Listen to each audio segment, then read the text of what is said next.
அப்புறம் இந்த time and space அப்படின்ற மாதிரி சொன்னீங்கல்ல அந்த கான்செப்ட். இப்போ சாதாரண படங்கள் எடுக்கிறாங்க வந்து பேக் டு த ஃபியூச்சர் அப்படின்னு சொல்லி ஃபியூச்சருக்கு போகலாம் அப்படி இல்லை. நான் சொல்கிறேன் படத்தை பற்றி.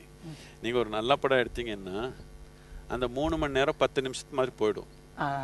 நீங்கள் நல்லா எடுக்கலைன்னா 3 மணி நேரம் நடக்குது.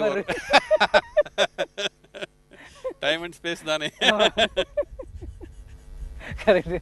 இப்போ 2050க்கு போயிட்டு வர்ற மாதிரி ஒரு சயின்ஸ் ஃபிக்ஷன் படம் பண்ணுறாங்க. திடீர்னு அப்படியே ரிவர்ஸில் வந்து ஒரு 200 வருஷம் பின்னாடி போகிற மாதிரிலாம் படங்கள் பண்ணுறாங்க. இது பட் அதுக்கு ஏதோ லாஜிக்கலாக காரணம் சொல்கிறாங்க படத்தில்.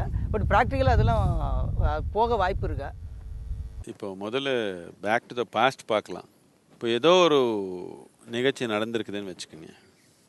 இப்போது விஞ்ஞானத்தில் இது இந்த மாதிரி இருக்குது. ஒரு மரம் ஒரு 100 வருஷத்து மரம் இருக்குது. இல்லை ஒரு இப்போ அமெரிக்காவிலலாம் போனால் 3000 வருஷத்து மரங்கள் எல்லாம் இருக்குது. அந்த மரம் அப்படியே கட் பண்ணி பார்த்தா அதில் 3 ரிங்ஸ் இருக்குது. இது ஒட்டமாக இருக்குது அதுக்குள்ள ரிங்ஸ். இந்த ரிங்கு பார்த்தா ஒரு 1000 வருஷத்துக்கு முன்னாடி எந்த அளவுக்கு மழை இருந்தது, இங்கே அந்த காட்டில் தீ பிடிச்சது, என்ன நடந்தது, எப்படி வெப்பம் எப்படி இருந்தது, எல்லாமே இப்போ நம்ம கண்டுபிடிக்க முடியும். இதெல்லாம் அதே ஒரு ஸ்டடி இருக்குது. இப்போ அப்படின்னா மரத்துக்குள்ளே அந்த ஞாபகம் இருக்குது. அந்தந்த வருஷம் என்னென்ன நடந்ததுன்னு ஞாபகம் மரத்துக்குள்ளே அப்படியே இருக்குது. இப்போது நீங்கள் இந்த தலைமுறையில் இங்கே இருக்கிறீங்க. 10 தலைமுறைக்கு முன்னாடி உங்கள் குடும்பத்தில் தோராயமாக என்ன நடந்தது கரெக்டாக நாம் இப்படியே நடந்ததுன்னு சொல்ல முடியல. எந்த மாதிரி நிகழ்ச்சி நடந்ததுன்னு சொல்லிட முடியும். நாம் ஞாபகம்ன்றது வெறும் மனத்தில் இல்லை, உடலில் இருக்குது. ஒரு செல்லுலேயும் ஞாபக சக்தி இருக்குது. இப்போது ஜீன்ஸ்ன்னு சொல்கிறாங்க. ஜீன்ஸன் என்ன ஞாபகம் தானே, நீங்கள் போட்டதில்லை. ஜீன்ஸ்ன்னா ஒரு விதமான மெமரி தானே அது. இப்போ கம்ப்யூட்டர் வந்துருச்சு, மெமரி ஸ்டிக் வந்துருச்சு. இவ்வளோ ஒரு ஸ்டிக் வச்சு போனால் உங்கள் ஃபுல்லு படமே அதில் வச்சுட்டு போய்க்கலாமா இல்லையா? இவ்வளோ இதில் எல்லாமே இருக்குது. அப்படி இல்லை, இவ்வளோ அணு மாதிரி இருக்கிற ஒரு செல்லுக்குள்ளே எல்லா விதமான ஞாபக சக்தி இருக்குது. இந்த ஞாபக சக்தி இப்போது ஒரு விழிப்புணர்வு இல்லாத நிலையில் இருக்குது. அது விழிப்புணர்வுக்கு நாம் கொண்டு வர முடியும். அதுக்கு ஒரு முறை இருக்குது, அதுக்கு ஒரு சாதனை இருக்குது.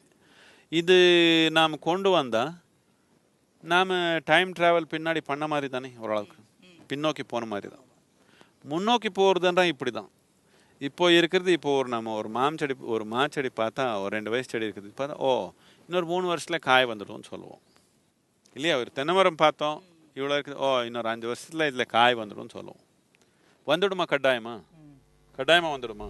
வளர்ந்த வந்துடும். கவனிச்சு பார்த்தா வந்துடும். நான் இதில் 5 வருஷத்துக்கு காய் வந்துடுவேன்னா நீங்கள் மத்தியானம் போய் மாடு விட்டுட்டு மேய்ச்சி வச்சுட்டா நீங்கள் சொன்னீங்களே 5 வருஷத்துக்கு வரும் வராதுன்னு சொன்னால் வராது. கட்டாயமாக வர்ற பொட்டென்ஷியல் இருக்குது. இப்போ உங்கள் பார்த்தா முருகதாஸ் இப்படி இருக்கிறாங்க, இவர் இதெல்லாம் பண்ண முடியும் நான் சொல்லுவேன். நீங்கள் பண்ண போகிறீங்களோ இல்லையோ, நீங்கள் சும்மா போய் படுத்துட்டா என்ன பண்ணுறது நான்? அதனால பிட்வீன் பாசிபிலிட்டி அண்ட் ரியாலிட்டி ஒரு டிஸ்டன்ஸ் இருக்குது.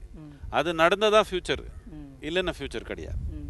அதனால டைம் ட்ராவல்ன்றது பின்னோக்கி பார்க்கறது ஓரளவுக்கு உறுதியாக பார்க்க முடியும். முன்னோக்கி பார்க்கறது only as a possibility and not as a reality.